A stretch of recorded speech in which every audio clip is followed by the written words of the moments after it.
السلام علیکم ورحمۃ اللہ وبرکاتہ۔ بسم اللہ الرحمن الرحیم۔ آج کی ہماری حدیث زیارت قبور کے فوائد۔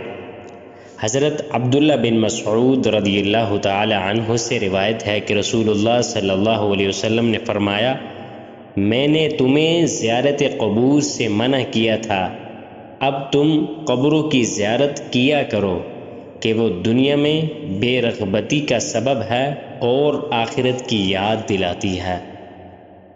مطلب کہ پہلے میں نے تمہیں منع کیا تھا کہ قبرستان نہ جایا کرو، اب میں تمہیں اس بات کی اجازت دیتا ہوں کہ تم قبروں کی زیارت کرنے کے لیے جایا کرو، وہاں پر جا کر جو ہے وہ دعائے مغفرت کیا کرو اپنے مرحومین کے لیے، تاکہ تمہیں قبر کی یاد آئے اور تمہیں بھی آخرت کی یاد آئے، تو اس کے لیے نیک اور صالح اعمال کرو۔ اللہ تعالیٰ سے دعا ہے کہ اللہ ہمیں ان احادیث پر عمل کرنے کی توفیق عطا فرمائے۔